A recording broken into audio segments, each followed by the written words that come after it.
T'as construit ton second cerveau sur Obsidian, t'as branché Claude Code à ton second cerveau et t'as l'impression d'être efficace, t'as l'impression d'être productif, mais ce que tu ne te rends pas compte, c'est que tu te diriges droit dans le mur et que tu vas sûrement faire un burn-out. Et dans ce podcast, on va voir comment est-ce que on continue à faire un second cerveau sur Obsidian branché avec Claude Code sans partir dans le burn-out et surtout en ayant des résultats exponentiels sur sa création de contenu et son chiffre d'affaires. Bienvenue dans mon nouveau podcast. Aujourd'hui, on va parler de tout ça. On va voir comment utiliser Obsidian, comment structurer comme il faut les bases de ton second cerveau branché sous Claude Code, branché sous intelligence artificielle. Je parle de Claude Code parce que c'est aujourd'hui l'IA la plus puissante à brancher sur ton second cerveau. C'est la plus efficace, la plus puissante, mais c'est pas dit que dans 6 mois ChatGPT ou autres reprennent le dessus. Mais voilà, on va voir comment structurer tout ça, quelle est la philosophie, ou plutôt quelle est la psychologie à adopter pour mettre en place ton système, mettre en place un système qui travaille pour toi et non pas un système où tu restes dans le système à travailler pour le système. On va essayer de faire en sorte de sortir justement du système. Comment créer un second cerveau où on n'est plus dans l'opérationnel, on n'est plus exécutant, mais on est dans l'architecture, dans l'orchestration d'agents, orchestration de systèmes. Voilà, moi c'est Fabrice, je suis solopreneur, créateur de contenu depuis 2017. J'ai commencé par écrire des articles de blog. Quand ChatGPT est apparu, je suis passé au podcast. Et aujourd'hui, en gros, là, je suis en train de créer un énorme système pour m'adapter, en fait, tout simplement, au nouveau monde, au nouveau paradigme qui arrive avec l'intelligence artificielle.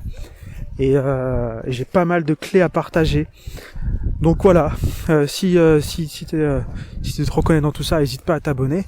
Et c'est parti, on va parler donc d'Obsidian, de comment est-ce qu'on structure son second cerveau. Alors, il y a, tu sais, il y a ce truc, si tu t'y intéresses un petit peu, il y a je crois que c'est Prada ou je sais plus. Enfin, en gros, tu peux structurer ton second cerveau, là, Obsidian. Tu sais, déjà, tu peux faire plusieurs dossiers. Je crois qu'il y a un truc, c'est en 5 dossiers. C'est c'est ce par quoi j'ai commencé. Pour l'instant, ça me convient bien. C'est pas dit qu'un jour je changerai, mais je trouve que c'est pas mal. En fait, on va plus se demander. On va se demander à quel moment j'ai besoin de l'information. Et du coup, on va essayer de structurer tous ces dossiers par besoin.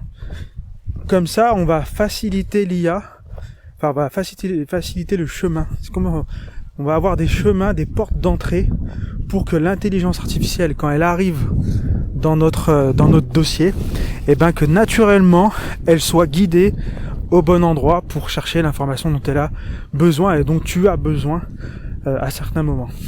Et donc, on cherche à ranger les choses par à quel moment je vais avoir besoin de cette information. Donc le but de cette structuration, c'est d'avoir une première porte d'entrée, donc une inbox, où là tu vas mettre toutes tes notes, où tu vas, normalement tout ce que tu mets dans ton système, on va appeler ça le coffre. C'est comme ça qu'on appelle ça sur Obsidian. Donc tout ce que tu fais rentrer dans ton coffre, ça passe soit par l'inbox, soit c'est l'IA qui crée elle-même la fiche. En fait, c'est une note tout simplement. Soit dans l'inbox, si c'est toi qui ramène l'info, si c'est l'IA qui crée l'info, et ben voilà, c'est la deuxième condition, quoi. Et moi, je te conseille vraiment pas d'aller tout de suite classer. Va plutôt mettre les choses dans l'inbox et tu laisses l'IA ensuite avec soit un skills, soit tout simplement avec une demande ou autre. Bah tu lui dis bah voilà, j'ai mis va trier la l'inbox, et paf, elle trie, elle te propose des choses à faire, des notes à créer, des notes à mettre à jour, et ça va beaucoup mieux parce que tu vois, elle va mettre comme on dit le YAML, YAML, et en fait ça c'est un système qui va donner des sortes de catégories, qui va te permettre de créer des bases de données plus tard. Donc c'est vraiment important qu'il y ait tout un format, une nomenclature on va dire, que tu utilises dans ton coffre. On va pas aller plus en détail là-dessus. Si tu veux, on fera un podcast complet là-dessus. Mais en gros, déjà, ça, premier point, l'inbox, l'entrée de toutes les notes, toutes les idées, ça se passe par l'inbox. Ensuite, il y a l'autre, c'est quoi déjà? C'est projet. Donc dans projet, tu mets tout ce qui a une date de fin, tout ce qui est projet avec un début et une fin. Ici tout ce qui est projet. Moi en général, chaque projet, oui, je mets en c'est une note pour le moment. Un projet, une note, pas un dossier avec plein de notes. Pour l'instant, faut toujours faire simple en fait pour commencer. Si tu peux faire ça en une note, fais-le en une note. On complexifie toujours après. Tu vois, c'est un peu le truc du perfectionnisme. Si déjà dès le début d'un projet, tu commences à te faire, là je vais mettre un dossier pour ça, un dossier pour ça. Vaut mieux que ce soit le chaos dès le départ. Tu fais une seule note, ou si au pire t'en fais 2, 3. Et quand c'est vraiment le chaos, là tu réorganises. On va voir justement que c'est pas à toi de réorganiser, ça va être à l'IA, parce que on crée des systèmes. Mais bon, voilà, ça c'est le deuxième dossier qu'il y a dans ton coffre, ça va être les projets. Après, on va partir sur les casquettes. Donc les casquettes, ça va être en gros, ça va être, moi je suis créateur de contenu, donc je vais avoir une casquette créateur de contenu, plutôt pour mon business. Donc j'ai une casquette exprès pour ce podcast là, solopreneur minimaliste, trajectoire, tout ça. C'est vraiment une casquette créateur de contenu business, créateur de contenu make money, tout ce que tu veux. Et j'ai aussi une autre casquette créateur de contenu qui va être plus être sur le jardin. Je t'invite à l'écouter. Je fasse un podcast où vraiment je me présente complètement. Mais en gros, j'ai un autre business en ligne que j'ai depuis 2017 où j'ai tout testé pour en tant que solopreneur, vendre des formations, du coaching, high ticket, de l'affiliation. Voilà, j'ai testé pas mal de comment on gagne de l'argent en ligne, quoi. Et donc ça, il y a une petite voiture. Et donc ça, c'est l'autre dossier, donc casquette, où là tu peux même mettre, je sais pas, tes parents, tu marques casquette de papa, casquette de maman. Tu peux avoir voilà tout plein de. En fait, c'est toutes les choses, genre qui ont pas une date de fin, et toutes les choses qui sont voilà à jour. Par exemple, moi aussi j'ai une casquette jardin au nom de mon jardin. Donc comme ça, quand je construis un système, j'ai des notes qui sont en rapport avec mon jardin, et donc voilà. Ensuite, l'autre c'est ressources. Donc t'as inbox, t'as projet avec une date de fin, t'as casquette et t'as ressources. Donc ressources, là tu vas plutôt mettre tout ce qui est les ressources. Ça va être des outils, ça va être des méthodologies, ça va être tout un tas de. Pour l'instant, moi c'est pas encore très clair, mais en gros ce qu'il faut se dire, ressources, c'est que là tu peux aussi ranger tes scripts. Quand l'IA va faire des scripts, elle peut les ranger ici. Par contre, les skills, c'est pas pareil. Les skills, eux, ils sont rangés dans un dossier différent de ton Vault. En fait, ils sont rangés dans le dossier où est installé Claude Code sur ton ordinateur. C'est comme la mémoire. Pareil, ça, j'en parlerai un petit peu. Enfin, j'en parlais maintenant que j'en suis là. Désolé pour le bruit, je suis en balade. Et en gros, le dossier, là, je vais repartir dans l'autre sens parce qu'il y a trop de voitures, désolé. Donc le dossier, le fichier mémoire. Moi au début, tu sais comment j'ai créé mon coffre, en fait tout simplement avec Claude Code. J'ai mis Claude Code. j'ai installé Claude Code sur mon ordinateur. J'ai sélectionné un dossier, j'ai créé un dossier et j'ai dit vas-y branche-toi sur ce dossier. On va créer un second cerveau, inspire-toi des meilleurs, etc. et tout. Et en fait j'ai créé l'infrastructure de mon que je suis en train de t'expliquer là avec Claude Code. Finalement tu peux le faire par toi-même. C'est bon, tu peux quitter ce podcast et aller créer par toi-même. Mais non, mais reste jusqu'à la fin. Et d'ailleurs, il y a des temps de chargement. Maintenant, il y a un chien qui aboie. Bravo le chien. Donc maintenant qu'il n'y a plus personne qui écoute, donc en gros, tu te mets sur Claude Code. Tac, tu lui dis comment on fait pour structurer un second cerveau selon les meilleurs. Il va aller chercher tout ça. Tu sais, tu peux te faire un petit prompt d'avance sur un autre LLM. Parce que je te conseille pas dès le début d'aller faire des recherches internet avec Claude Code. Je pense que moi, pour l'instant, Claude Code, j'essaie vraiment un maximum de rester en interne, c'est-à-dire que tout que Claude Code ne va pas chercher en fait. Claude il va pas aller chercher sur internet. Il peut, et des fois je le fais, mais j'essaye vraiment de externaliser avec d'autres outils. Si par exemple je dois faire un prompt où on doit aller chercher des infos sur internet, je préfère aller sur mon application Claude et demander à Claude, fais-moi une recherche approfondie, tac, et hop, j'ai le résultat, et je le balance dans Claude Code, et voilà, il y a des protocoles de sécurité que je commence à mettre en place, si tu veux, on pourra en parler. Mais voilà, pour le fichier memory, quand tout le monde en parle, ce fameux fichier memory, moi je l'avais au début, par rapport à la co-construction avec Claude Code, il m'avait dit de le faire dans le Vault. Mais en fait, le fichier memory, il faut pas le faire dans le Vault. Donc fais pas cette erreur. Et après, c'est pas une super erreur. Mais non, il faut le mettre en fait, il est quand tu installes Claude Code sur ton ordinateur, et en fait, il est installé dans un dossier qui n'a rien à voir avec ton projet. Claude, il est dans ton PC. Au bout d'un moment, on croirait que oui, si je lui donne accès que à mon coffre, il pourra pas aller ailleurs. En fait, si, il peut aller de partout. Donc ça aussi, il y a des protocoles de sécurité. On verra plus tard. Mais donc voilà, je sais plus où j'en étais. Mais en gros, le fichier memory, il est pas dans ton coffre. Il est vraiment, il est en dehors. Mais bref, on va pas. Pour l'instant, je maîtrise pas encore tous les sujets. Mais je te partage des petites pépites comme ça. N'hésite pas à t'abonner, comme ça, je te partagerai plein d'autres pépites au fur et à mesure de mon avancée dans cette aventure. Ensuite, donc t'as les ressources. Ici, dans ton dossier ressources, comme je disais, t'as tes skills. Non, t'as pas tes skills, t'as tes scripts. Tu peux avoir des méthodologies. Tu peux avoir des templates. Tu peux avoir plein de choses comme ça. Moi, pour l'instant, c'est ce que je mets là-dedans. Et ensuite, on a le dossier archive. Et ce dossier archive, là, c'est où tous les projets qui sont terminés, ça va là-dedans. Tout ce qui est obsolète, on va dire, tu le supprimes pas. 90% des choses, on les supprime pas. Il y en a d'autres, on va supprimer, ça sert à rien de les garder. Mais on les archive. Comme ça, s'il faut revenir dessus, on peut retrouver l'information. Et voilà. Les archives, pareil, il faut faire un protocole de sécurité. Enfin, en tout cas, moi, c'est ce que j'ai fait. De bien dire à Claude de ne rien modifier dans les archives.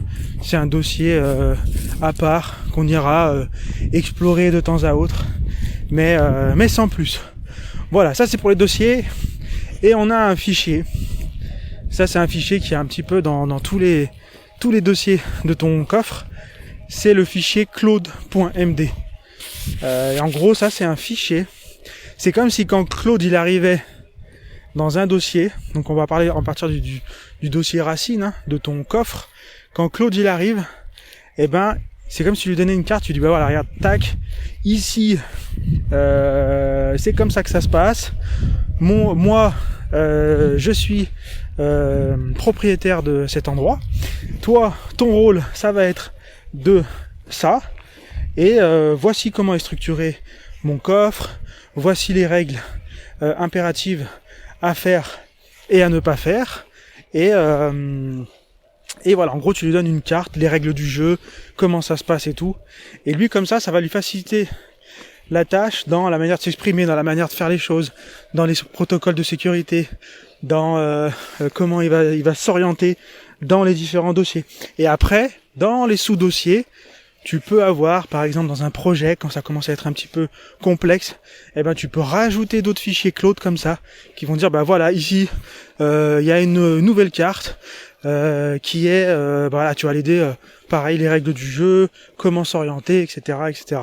Et en fait, ça, tu peux le refaire à plusieurs endroits, le fichier claude.md. Ça, faut faire gaffe, faut pas que ça fasse, faut pas que ce soit un fichier très long. Quelques 1000, 1500, 2000 mots, tu vois, genre 200 lignes quoi, pas plus. Faut vraiment essayer de régulièrement purger, simplifier, regarder ce qu'il y a en doublon. Pareil, tu peux te faire des protocoles, des skills qui vont aller justement, ça je suis en train de mettre en place, depuis que le code source de Claude Code a fuité, on a eu pas mal d'informations sur comment il fonctionne chez Anthropic, et les choses qu'ils vont mettre en place, et un petit peu ce code, ce skill, ou je sais pas si c'est un skill, mais en gros le mode Dream, où l'IA de temps en temps, en fait elle va faire un peu comme notre cerveau quand on dort, elle va aller rechercher dans les informations, ça c'est un doublon, je fusionne, ça je supprime, ça cette information je la mets à tel endroit, etc., etc. Faut arriver à faire ça avec Claude Code, et du coup il y a moyen de faire aussi pareil, on en parlera petit à petit de tout ça, mais en gros voilà pour la racine de ton projet. Je sais pas, j'ai fait une masterclass sur la racine de Claude Code, mais en fait le message que je voulais te faire passer aujourd'hui, c'est comment est-ce qu'on sort de ce système, parce que c'est bien. Là, tu vois, tu vas commencer à structurer, et le problème qu'il y a avec ça, c'est que tu peux, on va appeler ça le syndrome de Notion. Tu peux commencer à dire, waouh, trop bien, je vais faire un super dossier avec des sous-dossiers, un truc super chiadé, hyper puissant et tout. En fait, le problème, c'est que tu peux passer toutes tes journées à faire ça, à bien structurer, machin et tout. Et en fait, c'est pas du tout, mais vraiment pas du tout la bonne façon de faire. En fait, il faut le déléguer en fait. Tu peux pas continuer à faire du Notion ou je sais pas quoi, classer des dossiers, c'est fini cette époque. En fait, c'est à l'IA de faire ce boulot, c'est pas à toi. En fait, tu dois, au lieu d'être dans le système, tu dois créer des systèmes. Et tu crées des systèmes avec l'IA. C'est pas toi qui crée le système et t'intègres l'IA à l'intérieur. Si, pour le début en fait, tu fais ça. Genre tu fais les 4-5 dossiers de départ, quelques projets, etc. et tout. Mais après, en fait, c'est à toi de donner les bonnes instructions à l'IA pour que elle-même, elle aille créer la structuration. Et en fait, tu verras qu'au bout d'un moment, la structuration, il va y avoir tellement tu vas rajouter des choses, il va y avoir du bruit qui va s'accumuler. Et il y aura aussi des objectifs qui vont changer et tout. Et à ce moment-là, tu vas restructurer. Et à chaque fois, c'est pas la peine de le faire toi-même. Tu demandes à l'IA, tu lui dis quel est l'objectif, créer un système, quel est l'objectif de ton système, pourquoi tu veux utiliser, ce projet, quel est ton objectif, etc.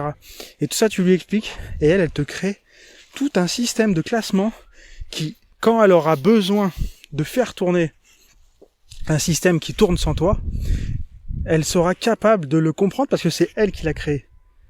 Tu vois, c'est pas à toi de comprendre tu peux passer du temps à chercher à comprendre et tout. C'est comme le code en fait.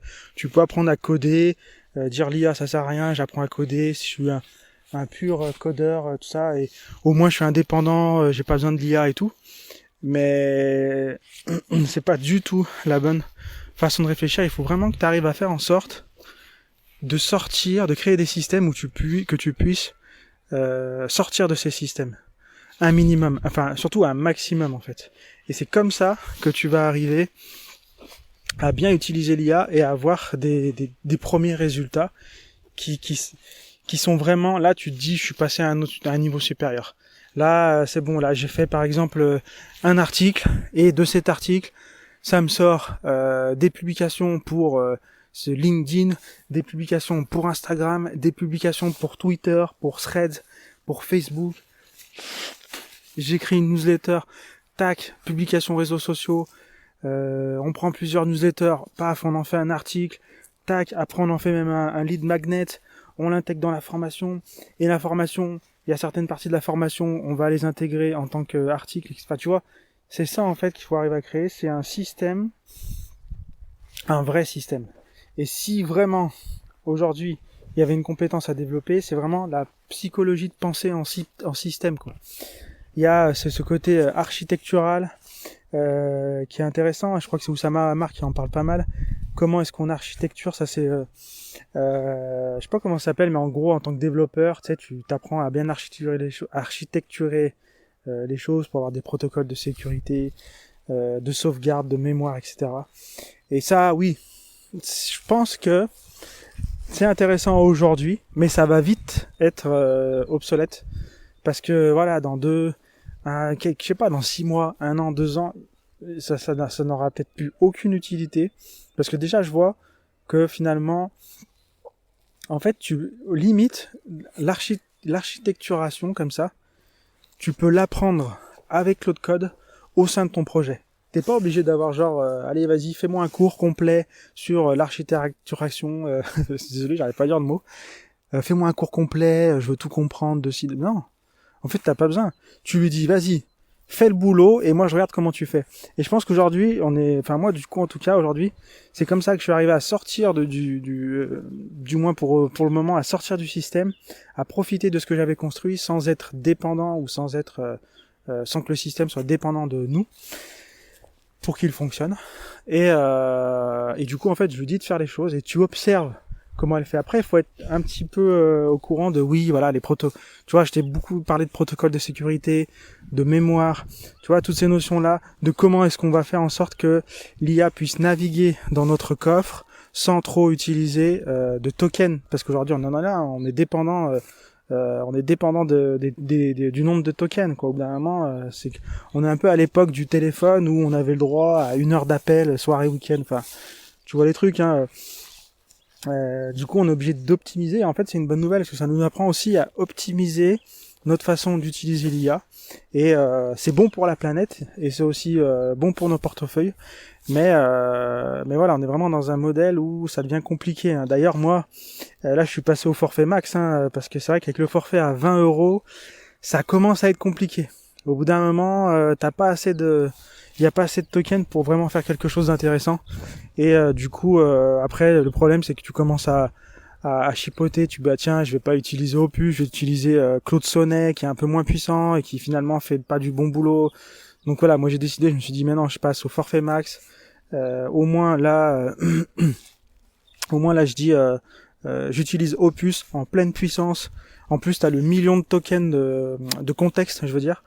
Et du coup, c'est au moins t'es au top du top au niveau de la construction de ton coffre et c'est vraiment hyper important. Voilà, quitte à ce que ce soit temporaire, peut-être qu'à un moment donné, je reviendrai à me surfer un petit peu plus bas. Mais c'est vrai que pour la valeur que ça t'apporte, franchement, les 100 € par mois, parce que là, je paye 100 € par mois, mais t'as un autre forfait à 200.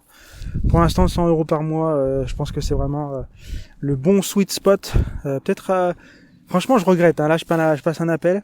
Mais franchement, limite, c'est quand qu'ils sortent un forfait entre les deux, quoi. Soit tu payes 20, soit tu passes à 100 € d'un coup. Je trouve que ça fait un grand écart. Là, j'ai l'impression que j'ai peut-être pas autant besoin que ça. Mais bon, tant pis. Pour l'instant, moi, je sais que je suis un petit peu en mode illimité, quoi. Et c'est vraiment hyper intéressant. Et pour la valeur que ça t'apporte, ça vaut vraiment le coup. Mais tu vois, il faut vraiment avoir cette notion de comment est-ce qu'on crée des systèmes et on sort du système.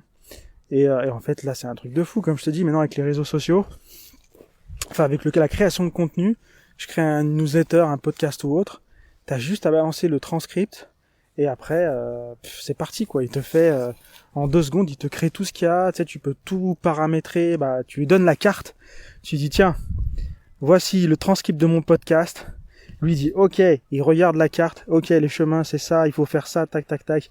Et après, il te fait tout, t'as juste à copier-coller, à balancer sur les réseaux sociaux. On en est là aujourd'hui. Et il y a même un truc là, pareil, je suis en train d'automatiser, de créer un système pour gérer tout ce qui est prospection pour du service business to business, du B2B, pour de la prestation de service. Et pareil, là, c'est laisse tomber. j'enregistre t'enregistres les appels téléphoniques, les conversations, etc. Tu lui balances dans l'inbox et après lui il te met tout à jour.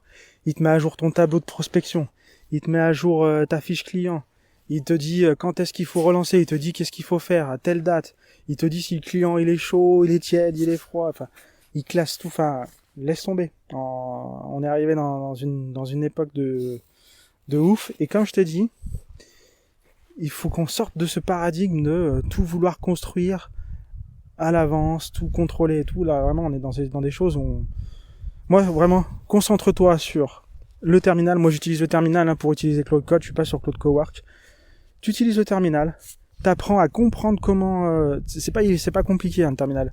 Tu regardes comment l'IA le travail, elle te marque tout. Voilà, là, je vais faire ça, là, je vais faire ça. C'est un petit peu compliqué au début, mais je t'invite vraiment à lire comment l'IA fonctionne. Moi, j'ai toujours aimé... Tu sais, quand ChatGPT, ils ont sorti l'option de thinking, de réfléchir, et ben j'ai toujours aimé de lire comment l'IA elle réfléchissait en fait. Et ça, je le retrouve pas beaucoup moins dans Claude Code et Gemini par exemple. Enfin, dans Claude tout court et Gemini. Et je trouve ça dommage. Mais en gros, de voir l'IA, comment elle réfléchit, qu'est-ce qu'elle fait dans le terminal, ça c'est important.